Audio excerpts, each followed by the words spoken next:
Back to our, what did you call it? Fun Fridays. Well, Very excited to be chatting with you. Today, we're talking about, again, the difference between a team and just a group of individuals that happen to work in the same place. And we're going to hone in on vision and goals today. So, the difference between how a team actually does vision and goals versus how a bunch of individuals who work at the same place do vision and goals. A distinction when it comes to a team is a team cannot succeed without each other. So when you think of the concept, when people have the belief that if I'm going to succeed, it's up to me and move out of the way, let me do it, because they think they're the smartest, they think they're the most talented, they think they're the most equipped. They're not really building a team. They might have people who work with them or for them, but they don't have a team. A team is when you finally come to the realization that I can't do it without them. I can't get this project across the line. I can't win this game that I'm trying to play. I can't accomplish the outcome without these other people doing their part, which is really, really important. And so when you think of setting goals, if you set goals as a team, do you want to kick us off here? as far as goals for a team, if you're a team So a player, team player, if you're a team player, what do you focus on when you're setting goals? when you're a team player and you're thinking about setting goals or the vision, you're thinking about the whole unit and how everyone is aligned and going after this North Star vision or goal, right?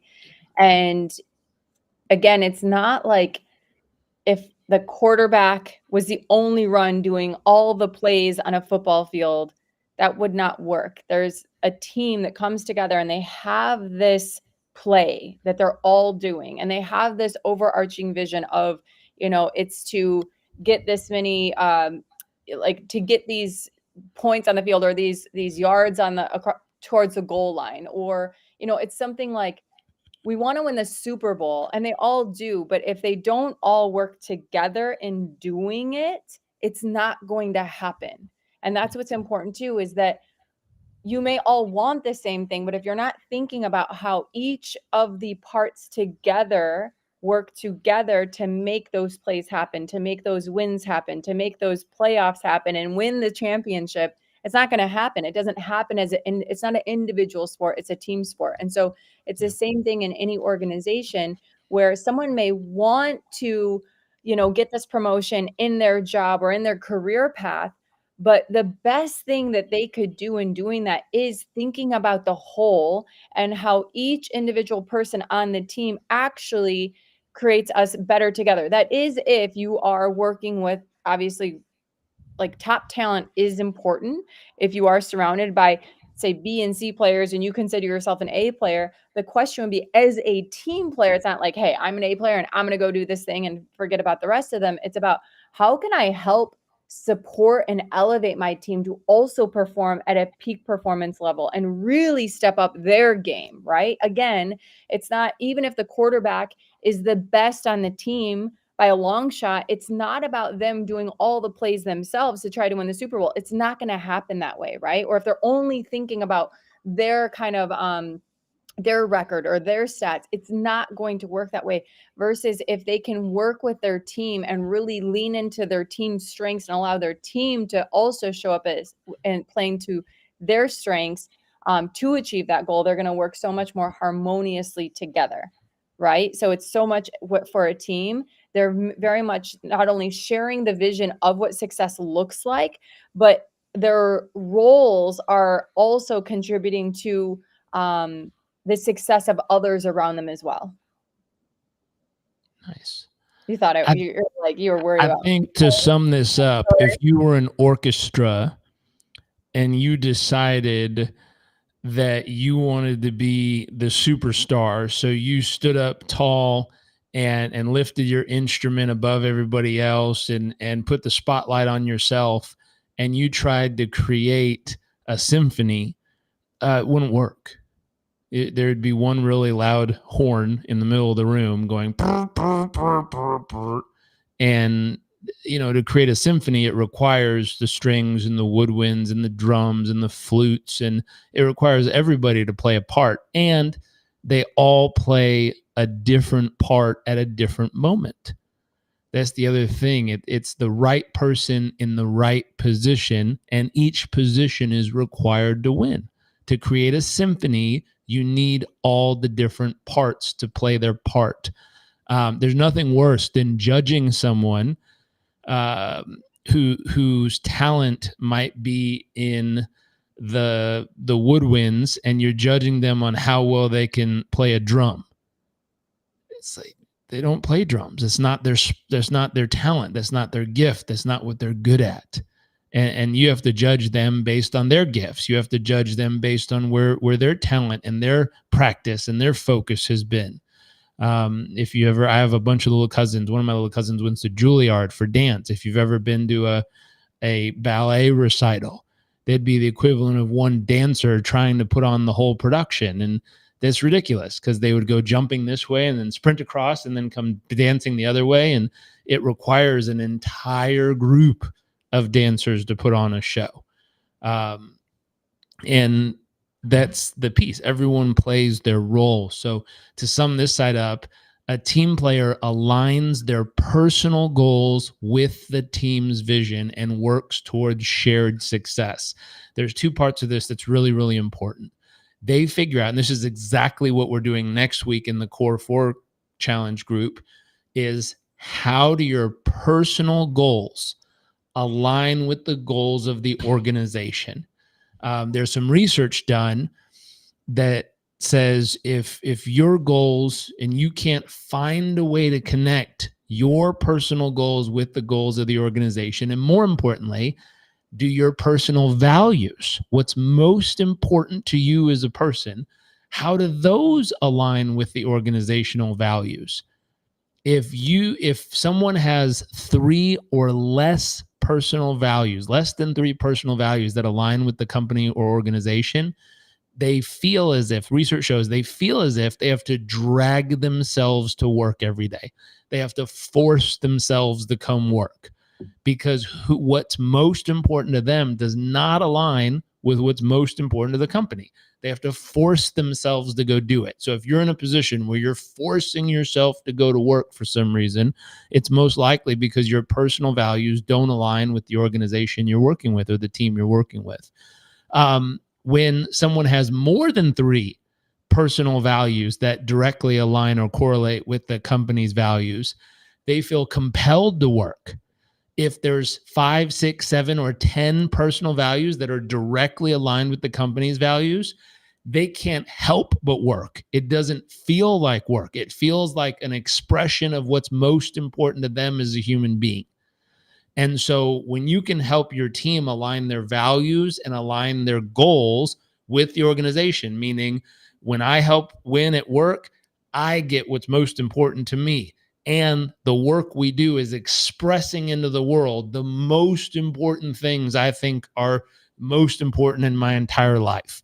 And when that aligns, a team player understands that their role in the larger context strives to contribute meaningfully to the team's objectives. So they see, not only does helping the company win make them win and allow them to achieve everything they want, but it's an expression of what they believe is most important in life. And they deeply believe, not only will I play my part in making this happen, I also want to make sure everyone else succeeds at a high level in their part. So they start focusing on more than just themselves and not pointing out what's wrong with what other people are doing. Instead, asking, how can I help? They look around and they go, ooh, that person looks like they're, if we were scoring everybody green, yellow, and red, which I just worked with a client yesterday on setting up a scoreboard for their whole team. I said, every single person should have a scorecard so they know what an A looks like in each of their main areas of focus. And they should have a scoreboard. It should not be this hidden thing that happens once a quarter where you find out how you performed on on a feedback report. You should know exactly how you're performing every day of every month of the entire quarter. How do you do that? You look at the scoreboard. And so we were saying, hey, if their number one objective is to generate so many leads per day or do so much research per day or whatever that 20-mile march is, if you know what the activity, key performance activity is they need to be doing, what would an A look like? Let's label that green. What would a B look like? Let's label that yellow. What would a C look like? Let's label that red. Let's put that up on the board. Every single day they come in, they go out and push as hard as they can and accomplish what they think is important. At the end of the day, they tally up what they did. They look at the board. They instantly know in that category, did you get an A? Are you green? Did you get a B? Are you yellow? Did you get a C? Are you red? They instantly know where they stand that day of the week. And so when you know where you're standing and you start to see yesterday was green, today is green, tomorrow went yellow, oh shit, I went into the red, don't worry, I'm back to green. When you see how you're performing, number one, a lot of people take pride in that because they get excited to go like, wow, look, I got a streak of green. I'm 7 in a row. That's awesome. But at some point they start looking beyond themselves and they go, uh-oh, what's going on with this person? They hit red 2 days in a row. And they lean over. If you're a team player, you lean in and you say, hey, what's going on? What happened? You're always green. How come you're red 2 days in a row? That's not like you. Anything I can do to help? Here, let me handle that. Let me step in. Let me participate. Let me do my thing.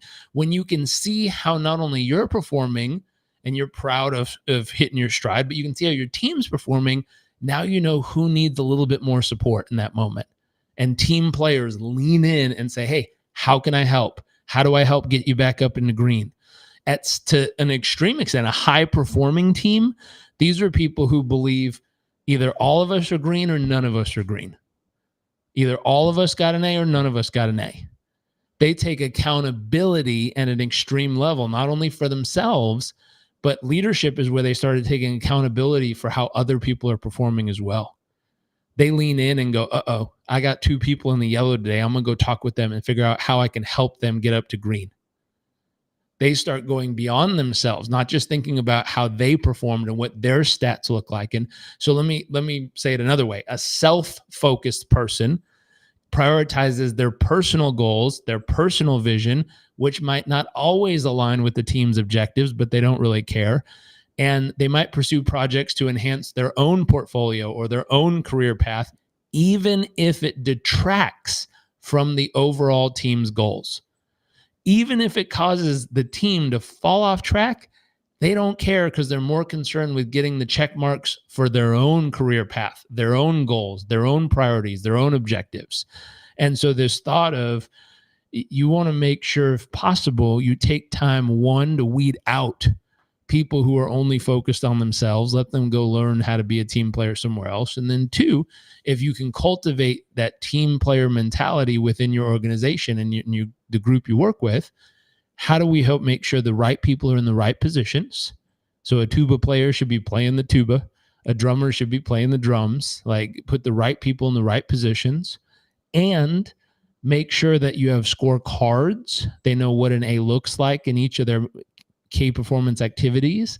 They know how they're measured, which are their key performance indicators, their KPIs. They know the standard they must hold up every day. And there's a scoreboard that they can clearly see their standings every single day. Imagine going back to sports. Imagine going to play a sports game and there's no scoreboard. You just go out there and try real hard and you say, well, who's winning and who's losing? And everyone goes, I don't know. We just, keep playing. We'll figure it out in the end. That's how most companies are. When you go talk to their employees, what's the score? It's the end of the quarter. Today's the last day of this quarter. What's the score? How'd you score this quarter? And they go, hopefully good. I mean, I have my review next week. I guess I'll find out, huh? No way. That's crazy talk. They should be so crystal clear of my performance. I've had, out of 90 days or whatever it is, 60 days of work, I've had 42 greens and 10 yellows and a couple of reds. But here's what I'm doing to make the reds better next month. And here's my plan. It should be so crystal clear in advance, way before a review ever comes. Back to you, love. Thanks for listening. I don't even know what to. Well, We were talking about team players versus I individually. know what we're talking about. You were talking about sports. I was talking about orchestras. Okay, I think you kind of covered it all. Where would you like to go from here? Well, it's Fun Friday. What's your Fun Friday tip of the week? Do you have any? Have you been on any teams where specific to goals and visions where you've seen the difference in a team player versus a individual player or self-focused individual? Totally. And like not an analogy, but like where in real life in a like let's say a corporate setting, how have you seen that play out? I've seen this gone wrong. I was on a sales team where everyone was paid commissions and everyone more or less was at each other's throats trying to get the sales in their bucket so that they got paid and they got points and they were the best. And so it was a highly competitive sales team where everyone's put against each other. The outside team is against the inside team. The inside team is against the outside team. No one's working together. And it just creates a cluster of a mess, and people are constantly fighting. No, that was my client. No, this is my client. It's a mess. And the solution to that is collaboration. So collaboration over competition. How do you get into a collaborative mode? How do you get into a way where you can align all the behaviors to work together? In that specific organization, I'm not sure what the answer is. Usually, that behavior is a reflection of leadership.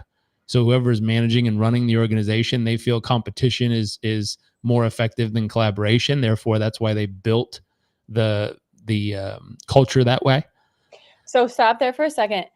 That's so important for everyone that's listening. If you are in a leadership role and you're noticing that your culture, and sometimes some leaders can't even see this, right? Yeah. But if the culture, if say, let's look at some symptoms. So if you're a leader in an organization and you're experiencing these symptoms, maybe it's high turnover, it's fights or drama, it's constant, like just stuff that's not really focused on the higher vision and how we are working together to achieve it. Your When team's you're constantly burning out. Yes, when you're experiencing that, it is very telling that your culture is not a collaborative team playing type of culture, right? Yeah. And perhaps it's operating from a lower kind of culture consciousness, right? And so what that is a reflection of leadership. The culture of any organization is a reflection of leadership, right? So what's important here is if your culture is not performing, is not a high performance culture, is not a team playing kind of collaborative culture where we're all in it together to get to this mission and make it happen, there needs to be some change in leadership, right? There needs to be, whether it's leadership development or some leadership coaching or some leadership training there to actually lead with the values of a high performing culture, right? And getting really clear on that. And truthfully, what's interesting, even though the leaders are what creates the culture of an organization, so that's very top down, to change the culture, to get input of what do we need to change, is actually comes from the bottom and rolls its way up. So asking to your employees, to your team, how do you see the values of this organization? What are the values of the organization as is, and what do you think they need to be, right? And what's important here is that gap between what they are and what they need to be. Even if a leader does not like completely believe that, with change and culture, it starts from the bottom, right? And so, and then it works its way up, and then the leaders must align with those values. So there's another point. I've seen this work incredibly well, going back to the difference between individual players and team players. Where I've seen this go wrong at a brilliant ad agency that I was working with, and we're working with Fortune 100 and 500 companies doing some fantastic work. What I saw was The account managers would just be focused on landing the business, right? And they would overpromise completely because their metrics for success, their KPIs and targets were based on business brought in.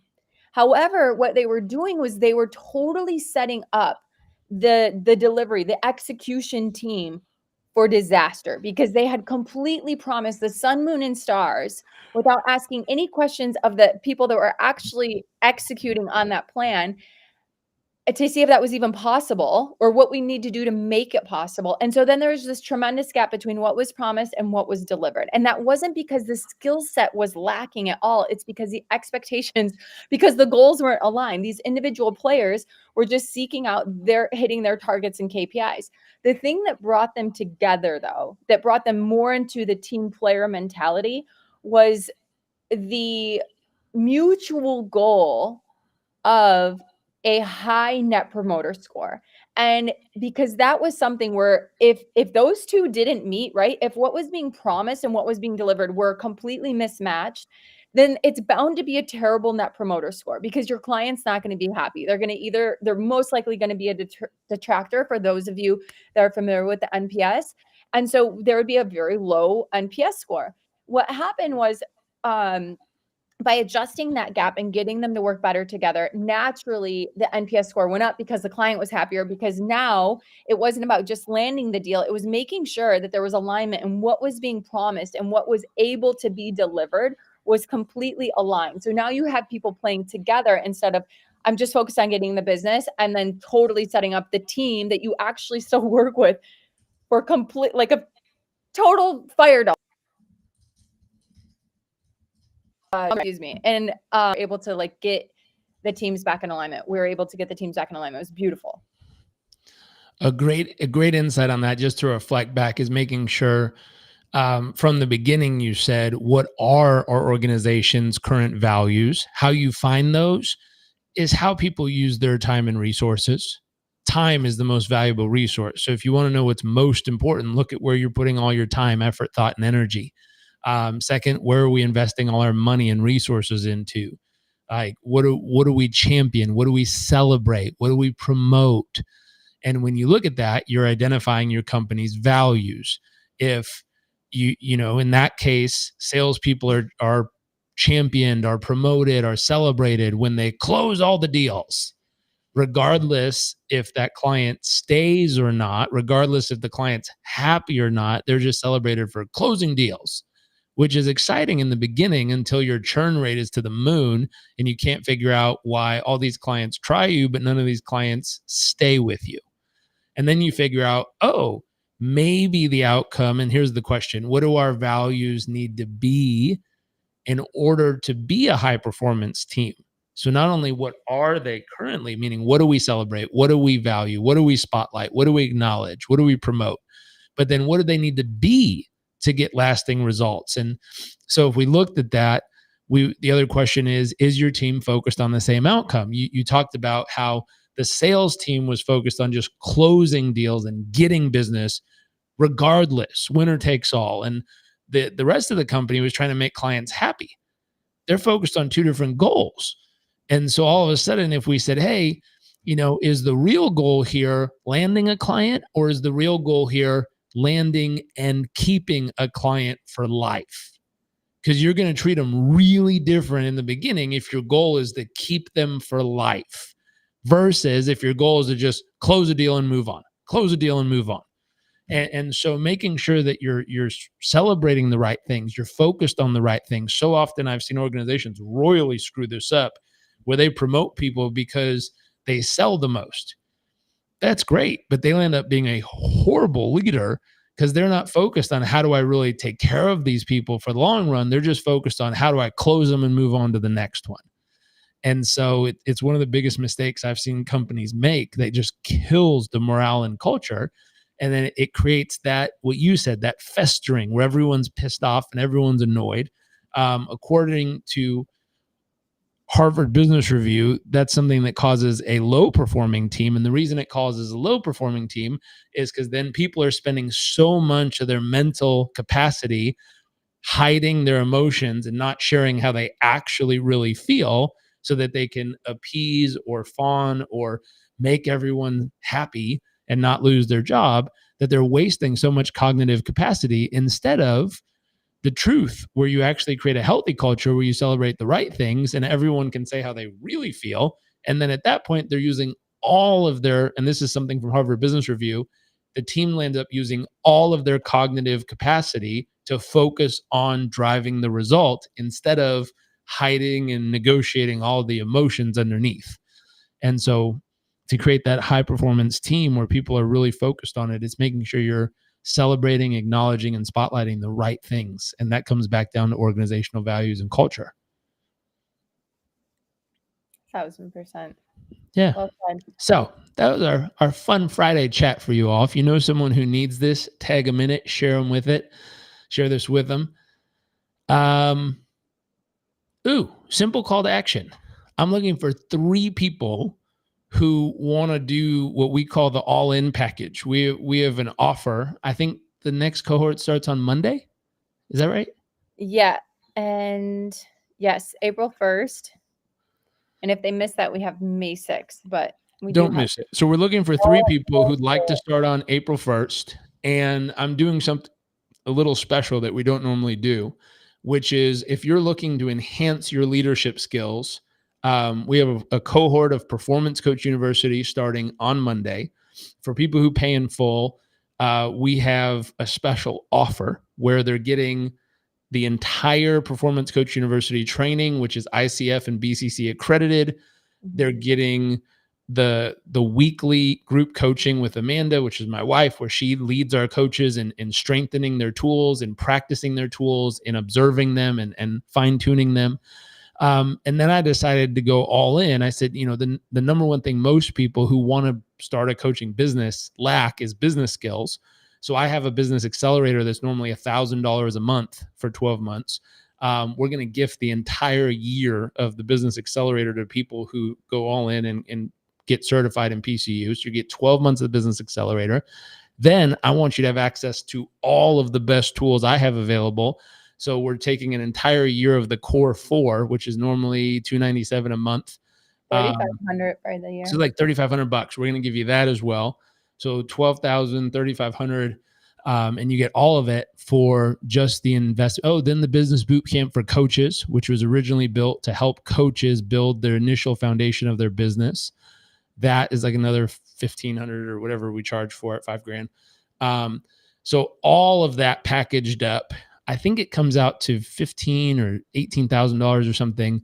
But it's just for the investment of going through and getting certified in PCU. So we're looking for 3 people who'd like that. If you're interested, just send me a DM that says all in package and I'll send you the details so we can get on the phone today and get you into the cohort on Monday. Okay, that was it. Oh, and the cherry on top. Every time you sign up for Performance Coach University, we get to gift. It's somewhere, we haven't decided yet. We're doing the numbers. It's somewhere between 1 and 5 teachers access to our Coaching Tools for Teachers program, which our belief is if we can get these tools to teachers, they can help affect young people in school from the very beginning with how to build a powerful transformational identity, how to overcome limiting beliefs, how to create powerful habits, all the things that if young people could get an early start on. My start was around 14, definitely transformed my entire life because I had access to this stuff early. The number one thing we hear from people who go through the program is, I wish I would have learned this earlier in life. And so you also get to donate somewhere between 1 and 5 copies of that to Coaching Tools for Teachers so we can give it to teachers and help young people get access to it. Our big target is to donate 40 million copies to teachers so we can reach 1 billion young people every single year with these tools. So if you want to join us, you're looking for the all-in package, all you have to do is DM me all in package and we'll get you the details, get you in set up for the cohort on Monday. Have a great weekend, everyone. Bye. See you later, alligator. Peace. Tatalama.